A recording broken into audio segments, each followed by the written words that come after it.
السلام عليكم ورحمة الله. مرة أخرى كنتمنى لكم رمضان مبارك سعيد.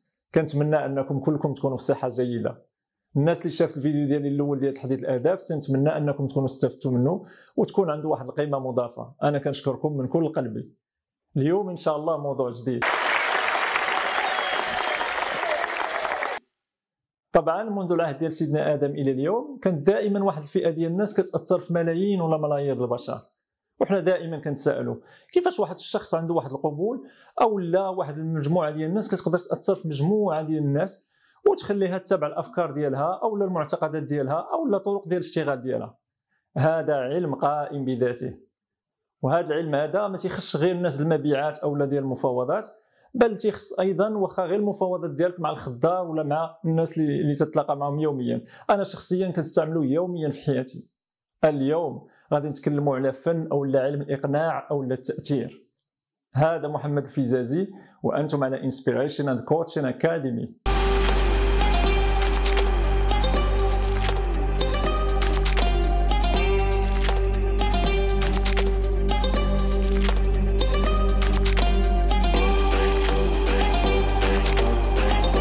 نتحدثوا على فن ولا علم الاقناع، خلوني نقول لكم بان كاينين ثلاثه الوسائل باش يمكننا ناثروا على الناس ونخليهم يتبعوا الافكار ديالنا. الوسيله الاولى وهي persuasion او لا علم الاقناع، وهذا علم قائم بذاته وهو اللي غنتحدثوا فيه اليوم ان شاء الله. الوسيله الثانيه وهي the force او لا القوه. هنا كنستعملوا القوه المفرطه باش ناثروا على واحد الناس ونخليهم يتبعوا الافكار ديالنا، والدول الاستعماريه هي خير مثال على ذلك ما عملته في الدول المستعمره. الوسيله الثالثه وهي manipulation او لا التلاعب، وهنا تنتلاعبوا بعقول الناس عن طريق مدهم بواحد المعلومات اللي هي معلومات خاطئه. خير مثال هنايا وهو ما جرى في حرب العراق. لاول مره في حرب العراق الولايات المتحده كتنزل الصحافه ديالها وكتحطهم مع الجنود في ارض المعركه، بل تيركبوا حتى في المركبات الحربيه ديالهم. وهنا طبعا كانوا كينقلوا الروتين اليومي ديال الجنود وتلعبوا بالعقول ديال الشعب الامريكي. فعود ما يسول علاش هذه الحرب هذه في واحد البلاد اللي هو بعيد علينا بزاف، ولا كيسول غير شنو كلاو الجنود وشنو شربوا وكيفاش تيتعاملوا مع الحراره وما الى ذلك، يعني اسئله اللي هي بسيطه جدا ديال الروتين اليومي ديال الجنود. مثال اخر وهو التلاعب بالجنود العراقيين وبالشعب العراقي. فيوميا كانت الصحافه الامريكيه كتقول الا سقطت بغداد غتسقط العراق، تسقط بغداد غتسقط العراق، وبالفعل اليوم سقطت بغداد سقطت العراق، رغم ان بغداد هي واحد الجزء صغير في المساحه والعراق بلد شاسع جدا، ولكن اليوم سقطت بغداد سقط العراق، وهكذا تم التلاعب بالطرف الاخر.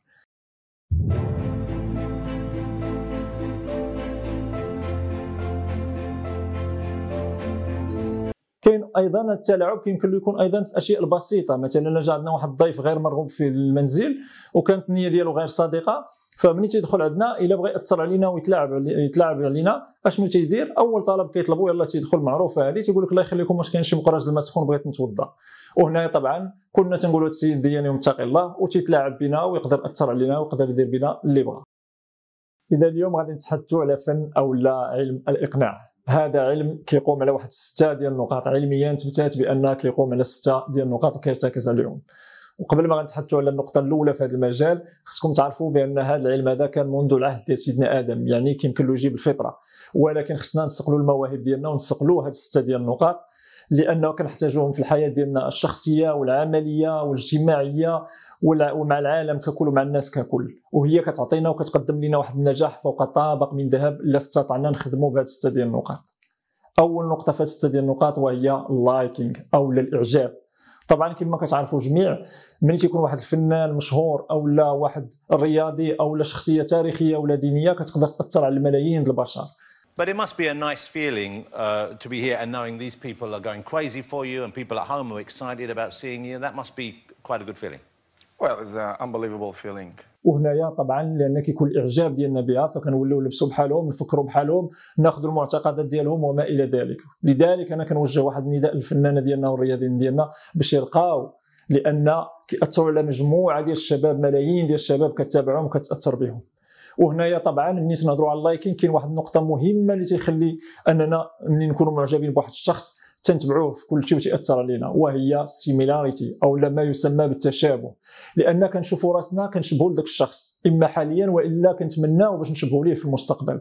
فمثلا في المجال العملي اشتغلت مع واحد المديرين وكنت دائما تنتمنى نكون بحالهم ونكون كنشبه لهم في المستقبل، وبذلك كيبداو ياثروا عليا وكنت نبدا انا نلبس بحالهم، نولي انا نفكر الافكار ديالهم، نولي انا دائما باغي نتبع الطريق اللي مشاو فيها باش يكون عندي ان بروفايل بحال اللي كان عندهم. وهنا طبعا ملي تنتكلموا على السيميلاريتي كاين مثال بسيط، وهو ان مثلا كنا خارج ارض الوطن، فملي تتلاقى مع شي مغربي ولا ملي تسمع اللهجه المغربيه فمباشره كتمشي عند داك المغربي، ومنين كتبدا تسولو على داك البلد اللي هو فيها وهذا، جميع المعلومات اللي تيعطيك على داك البلد تتكون عندك قناعات وتاثر عليك، وتتولي القناعه ديالك هي نفس القناعه ديالو. يعني ملي يقول لك هذا الشعب مثلا كيفاش داير، فانت تاخذها كقناعه وكتولي مأثر بها. منين ما جي هذا الشيء ما جي من هذا السيميلاريتي مع داك الشخص، لانه هو مغربي وانت مغربي، وبذلك تولي الاعجاب بكل ما هو يشبهنا. وهنا النقطه الاولى ديال الاعجاب او اللايكينغ. النقطه الثانيه وهي ريسيبروسيتي او لا رد الجميل، وهذه النقطه كترتكز على الجانب البسيكولوجي والسايكولوجي ديال الانسان. وببساطه شنو هي؟ وهي ان قبل ما كنطلب واحد الطلب ولا ناثر على واحد المجموعه ديال الناس كنسدي لهم واحد الخدمه او ما يسمى بتحقيق رغبات الناس، تنحقق لهم الرغبات ديالهم ولا تنسدي لهم واحد الخدمه انا الاول، يعني تندير فيهم واحد المعروف انا الاول. فمن بعد ملي تنطلب شي طلب غالبا تنفذوه ليا. علاش؟ لان من الناحيه البسيكولوجيه او السيكولوجيه الانسان دائما الا كان عنده واحد الدين تجاه واحد الانسان اخر تيبغي يردوا ليه. ومثال بسيط على ذلك، الا مشيت غير القهوه وجلست مع صحابي وخديت الانيشياتيف وخلصت انا لا كونسوماسيون في النهار الاول، فغالبا في الايام الاخرى هما اللي غادي يخلصوها، لان كيشعروا بان عندهم دين في الرقبه ديالي وما يخليونيش نخلص مره اخرى. مثال اخر في المجال ديال العمل، الا كنت في واحد الديبارتمون اللي عنده الخدمه بزاف تيحتاج يجي يخدم الويكاند وما الى ذلك، دونك ملي غادي نطلب من الناس يجيو يخدموا معايا الويكاند غالبا ما غاديش يبغيو. اذا شنو خصني نعمل؟ خصني نعمل هاد التاكتيك. مثلا ملي غادي يجي عندي واحد الشخص في الديبارتمون ديالي وغادي يطلب مني واحد الساعه ولا واحد نص نهار لانه يخرج لواحد الغرض اداري او لا شي شخص في العائله ديالو مريض، فطبعا خصني الاجابه تكون نعم ونعطيه نحقق ليه الرغبه ديالو. فمن بعد ملي غتجي الويكاند وتبغي تخدمو ما غاديش يقدر يقول لا وغادي يقول نعم، لان غيحس بان عنده واحد الدين تجاهك وخصو يلبي لك هذيك الرغبه.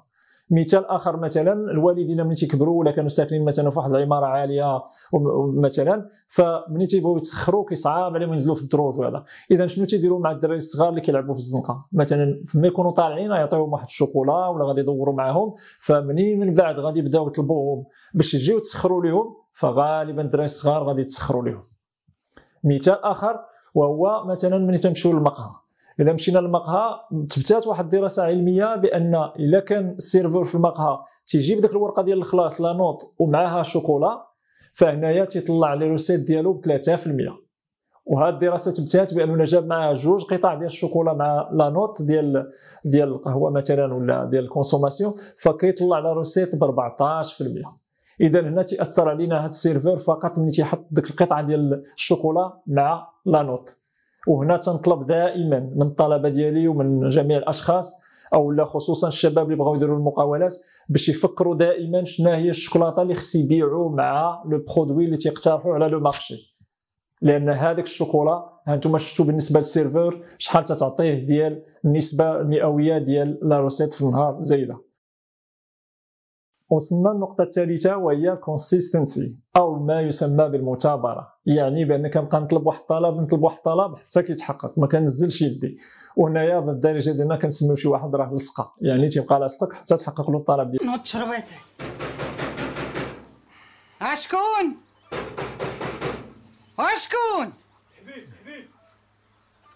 اش كاين عاوتاني؟ هاك اخويا انا ري ما كتعياش حتى ما كتهدش، هلا الفريال تاكل فيها العطبار ان شاء الله. وطبعا هذه التقنيه هذه ولا التكتيك كلنا جربناه بدون استثناء، وطبعا خير مثال نقدروا نعطيوه هما الاطفال ديالنا الاحباب ديالنا الصغار. يعني ملي تيطلب منك شي طلب راه يبقى يبكي ويبقى هذا حتى تحقق له الطلب ديالو. وهنايا تيعطيونا باش نسقلوا هذه الموهبه هذه ونسقلوا هذه المهاره ونخدموها في المجال العملي او في المجالات اخرى. وطبعا هما تيستعملوا تقنيه اكثر من هذه، وهو ان مثلا ملي غادي يجي يطلب لك 10 دراهم غادي يطلب لك مثلا 50 درهم، وفي التالي غتعطيه انت 30 درهم ولا 20 درهم وغيكون خدا اكثر من داكشي اللي بغا. اذا الاطفال ديالنا غيعلمونا في هذه التقنيه مزيان. حاجه اخرى او مثال اخر وهما السياسيين مثلا ملي تلقاهم تيكرروا واحد الكلمه بزاف المرات في العالم الانجلو ساكسون مثلا دائما غنلقى السياسيين تيكرروا واحد الكلمه ديال That's not fair. They're not fair. في العالم ديالنا ولا السياسيين ديالنا المغاربه حتى هما عندهم القاموس ديالهم وفيه بعض الكلمات اللي تيكرروها دائما باش ياثروا على الجماهير. وندافع لكم على حقكم. انا ماشي عندي عصا موسى ولا خاتم سليمان. وطبعا كاين دراسه علميه اللي تثبتت ايضا ان مثلا عند الاطباء وخصوصا كنلاحظ انا عند اطباء الاسنان فملي تمشي رونديفو الاول ملي تيطلب منك تجي رونديفوات وحدين اخرين فغالبا الناس ما تجيش يعني واحد النسبه كبيره ما كترجعش غالبا. وهنايا لقات هذه الدراسه العلميه بان يكفي الطبيب يعطي للشخص المريض هذيك الورقه ديال الرونديفو يعمرها بخط يدو ف 80% ديال الاشخاص كيجيو في الرونديفو للمره الثانيه كيجيو في الوقت وكيحترموا المواعيد ديالهم. اذا هنايا كنأكدوا على هذه التقنيه اللي هي بسيطه وكما قلنا عندنا فيها تجارب لان استعملناها ملي كنا صغار كيخصنا فقط نسقلوا الموهبه ديالنا فيها. وصلنا للنقطه الرابعه وهي اوتوريتي او ما يصطلح عليه بالسلطه. وطبعا هنا السلطه بالمفهوم ديال الخبره او الاختصاص. طبعا العالم كامل كيثق في اصحاب الاختصاص والخبراء وخير دليل هو هادشي اللي واقع دابا في كورونا فيروس فالناس كلهم تيثقوا في الخبراء وتيتبعوا الاخبار ديالهم وتيتبعوا المعلومات اللي تيعطيوهم. وطبعا ملي تدخلوا عند شي خبير المكتب ديالو فكنلقاو ورا ظهرو اولا في واحد الحائط اللي تيبان للكليون الدبلومات ديالو. اذا هنا كيعطينا واحد السينيال ولا واحد الميساج بانني خبير في هذا الدومين فبذلك تاثر علينا وتيقنعنا بالكلام اللي تيقول لنا.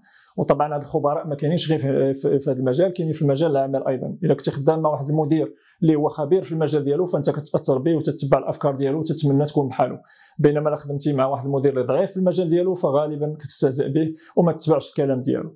وطبعا هنا في المجال ديال العمل دارت واحد الدراسه علميه اللي تبتات بان الا كانوا الناس تعيطوا على واحد الخدمه لواحد الشركه الا جاوبتهم السكرتيره وعطاتهم المعلومات فهما ما تيثقوش بالمعلومات تاثروا بها فقط واحد النسبه قليله. بينما لقاو بان العيط لديك السكرتيره والجواب ديال السكرتيره كان كالتالي بلاتي ندوز لك مدير المبيعات السيد فلان اللي عنده 15 سنه تجربه في هذا الدومين فهنا اي حاجه قال لهم السيد مدير المبيعات فكيتبعوها ويتاثروا بها. لذلك انا كنطلب منكم ملي تمشيو لشي سيمينير ولا ملي تبغيو تقدموا راسكم لشي شخص خليو شخص ثاني هو اللي يقدمكم ويتكلم على التجربه ديالكم لان ملي تيقدمنا شخص ثاني فالتاثير ديالنا على الجمهور ولا على ديال الناس اللي قدمنا لهم كيكون بنسبه تقريبا 100% وكيقتنعوا بالكلام اللي تنقولوه اكثر من قدمنا نفسنا حنا بيدينا. Brenda Urquhart is a senior climate scientist and the director of climate science for the Climate and Energy Program at the Union of Concerned Scientists. مثال اخر على السلطه مثلا السلطه في البيت كتكون عند الجدود ديالنا ولا عند الوالدين ديالنا الله يخليهم لكم. فهنا الوالدين ديالنا الام اللي كانت عيانه وبغات ترتاح وبغات تنعس وليداتها شويه بكري مع 8 كتجي عند الاطفال ديالها وكتقول لهم وليداتي واش تنعسوا مع 7 ولا مع 8 فطبعا الوليدات غادي يعزلوا باش ينعسوا مع 8 وهذاك الشيء هو اللي بغات الام وكتكون بذلك اثرات على لو شوا ديالهم. السلطه اخرى كاينه عند الناس اللي كنمشيو نزوروهم كضياف دونك تيكون واحد السلطه عند الاب ولا مول الدار فهنا ملي تندخلوا المغاربه كاملين كيسولونا واحد السؤال تشرب اتاي ولا قهوه وبذلك هذا صاحب السلطه كيكون اثر عليك وعطاك واحد دو شوا لا ثالث لهما. ما تقدرش هو يقول لك واش بغيتي اتاي ولا قهوه وانت تقول له عصير لانه عنده سلطه فمباشره طبعا غتعزل يا اما اتاي واما قهوه. انا تنطلب منكم باش تخدموا وتسقلوا المواهب ديالكم في هذه النقطه هذه لان مهمه بزاف في الجانب العملي. وصلنا للنقطه الخامسه وهي كونسنسوس او ما يسمى بالاجماع. الانسان بالطبيعه ديالو البسيكولوجي او السايكولوجي كيبغي ينتمي دائما للجماعه ودائما تيتبنى الافكار ديال الجماعه وتتبع الطرق ديال الاشتغال ديالها. وهذا الشيء طبعا لو كنا في العائله او لا في الوطن فدائما تنتبعوا الافكار ديال الوطن. وهنايا طبعا خير مثال على هذا هو ما يجري في الفيسبوك. فلا جا واحد العالم وبارطاجا واحد البوست ديالو في الفيسبوك فمباشره لا جا واحد الناقد وعلق بتعليق سلبي فالجماعه اللي كينتمي لها كلها تعلق بتعاليق سلبيه واخا ديك الجماعه ما يكون عندها حتى شي درايه بداك العلم او لا بهذاك البوست اللي مبارطاجي. وهنا تنتكلموا على عقليه القاطع بان الناس مأثره من الجماعه ولكن بدون ما تشتغل بالعقل ديالها. مثال اخر وهو ملي كنمشيو شي اوتيل كنلقاو واحد الورقه صغيره مكتوب فيها الناس اللي نزلوا قبل منك في هذه الغرفه استعملوا الفوط ديالهم عده مرات وما حطوهمش يتغسلوا. وهنا طبعا حفاظا على استهلاك المياه فمباشره تلقى انت ديك الجمله فمباشره حتى انت كتستعمل ديك الفوطات عده مرات وما كتحطهمش يتغسلوا لانك كتبع الجماعه اللي كانت نازله في ديك الغرفه. مثال اخر، مثلا الا جات واحد الجمعيه بغات تجمع شي فلوس ومعاونه باش تساعد واحد دار الايتام، ملي كتجي عند الشخص الاول غالبا كيتردد وما كيعطيش مساعده. ولكن الا جات عند نفس الشخص وعطاتو واحد الليسته ديجا الناس عاونوا قبل منه مكتوب الاسماء ديالهم ولقاهم كينتميو للجماعه اللي هو كينتمي ليها، فحتى هو كيحط المعاونه ديالو وكيمضي على ديك الورقه. مثال اخر، ملي كنا صغار مثلا، ملي كتبغي تمشي للبحر وما يخليوكش والديك تمشي للبحر، شنو تدير؟ تقول اولاد الحومه كلهم راه غاديين للبحر، اذا كدير الجماعه ديالك كلها، فهنا كتاثر على والديك وكيسمحوا لك تمشي للبحر. بغيتي تمشي رحله مدرسيه والديك ما عندهمش الفلوس، لا ما غاتمشيش وهذا وهذا، تتجيب واحد الجمله وهي اولاد المدرسه كلهم ولا القسم ديالي كلهم غاديين للرحله المدرسيه. اذا هنا كتحرك الجماعه، المفهوم الجماعه، فكتاثر على والديك وكيتسلفوا باش يعطيوك هذيك الفلوس باش تمشي للرحله المدرسيه. اذا هنا كيبان التاثير ديال الجماعه، وهنا خصنا نردوا البال منين نبغيو نضموا لشي جماعه او لشي جمعيه، خصنا نردوا البال ومدى التاثير ديال هذه الجمعيات على العقول ديالنا، وخصوصا هذا نداء للشباب ديالنا. وصلنا للنقطه الاخيره وهي النقطه السادسه، وهي سكيورتي او لا الخوف. وهنايا عده دراسات تثبت بان الخوف من الخساره عنده مفعول اكبر من الرغبه في الربح. المعنى ديالو بكل بساطه، الا عندك فكره بغيتي تروجها او واحد المنتوج بغيتي تبيعو، من الاحسن تكلم الناس على شنو غادي يخسروا الا ما خداوش الفكره ديالك ولا المنتوج ديالك، اكثر ما تكلمهم على شنو غيربحوا الا خداوه. مثلا منظمه الصحه العالميه تثبتات بان ملي خرجت اللقاح ديال الرواح، ملي كانت كتكلم الناس على الفوائد ديال اللقاح ديال الرواح، بزاف ديال الناس ما كانوش كيديروا اللقاح، وهي تبدل التكتيك ولا تتكلمهم شنو غادي يخسروا في الصحه ديالهم ملي ما داروش هذا اللقاح ديال الرواح، واستنتجات بان بزاف ديال الناس ولاو تيديروا اللقاح ديال الرواح. اذا هنا لا بغينا نروجوا اي فكره ولا تجاره ديالنا ولا شي مشروع، من الاحسن نكلموا الناس على شنو غيخسروا الا ما خداوش هذاك المنتوج ديالنا، اكثر من نكلموهم على شنو غادي يربحوا. مثال اخر اللي هو بسيط، وهو اللي كنشوفوه مع فيروس كوفيد، يعني الناس كتسابق على الكمامات وكتسابق على المنتوجات في لي سوبر ماركت، وهذا الشيء مناش لانهم كيخافوا لا يخسروا الحياه ديالهم اكثر ما تيفكروا شنو هو الفوائد ديال ديك الكمامه، ولكن لانهم خايفين لا يخسروا الحياه ديالهم. هذا التكتيك ولا هذه التقنيه كيستعملوها بزاف ديال الشركات العالميه باش يروجوا المنتجات ديالهم، او للناس اللي تتفكر توضع بعض الافكار حتى هما باش يروجوا الافكار ديالهم، فكيستعملوا هذا التكتيك. مره كيقول لك يلا خرجنا جوج سيارات، كاينين جوج موديل منهم اللي كاينين في العالم ككل، فالناس كتسابق باش تاخذ هذوك جوج سيارات اللي كاينين في العالم، او لا خلال لي بروموسيون. هاد الكميه محدوده هي اللي بقات، فكل شيء كيتسابق باش ياخذ ديك الكميه، وكنتاثروا وكنقتنعوا بان ديك الكميه هي اللي بقات، رغم ان محلات اخرى عندها نفس المنتوج، ورغم ان ديك المنتوج يمكن ما صالح لينا حتى شي حاجه، ورغم ان ديك المنتوج غادي يبقى في نفس المحل ما بعد لا بروموسيون. ولكن هذا الخوف من اننا غنخسروا شي حاجه، كل شيء كيتسابق باش ياخذ هذيك الحاجه. اذا هذه النقطه ديال الخوف او لا سكيورتي مهمه بزاف للتاثير واقناع الناس بالفكره ديالنا ولا بالمنتوج ديالنا. بعد ما تعرفنا على 6 ديال الركائز ديال هذا علم الاقناع او التاثير، فبقى لنا واحد 3 ديال النصائح اللي تقدر تعتبروهم بحال اللي كنقولوا بالانجليزيه تيك اواي، اللي خص يبقاو في الراس ديالنا لاصقين. النصيحه الاولى وهي هاد 6 ديال النقاط خصنا نخدموا عليهم بزاف بزاف بزاف حتى نسقلوا هاد المهارات ديالنا فيهم، لانهم خص يبقاو يجيو طبيعيين، يعني ما خصناش نبانوا باننا جالسين تنأثروا في عباد الله وتنبغيو نقنعوا فيهم، والا غادي يكون استعملنا القوه في هذه الحاله هذه باش نقنعوا الناس. اذا خص يكونوا طبيعيين، يعني تنتعاملوا بواحد الطبيعه وكيخرجوا طبيعيا من عندنا. ثاني حاجه وهي خصنا نعزلوا الظرف المناسب، يعني وقتاش غادي نحاور واحد الشخص ونقنعوا بوجهه النظر ديالي او بالمشروع ديالي، او ناثر على واحد المجموعه ديال الناس. ثالث حاجه وهي طريقه، وهنا نقطه مهمه بزاف. شكون اللي معاك؟ نوض معايا. انا جيني على الخاطر، انا جيني على الخاطر.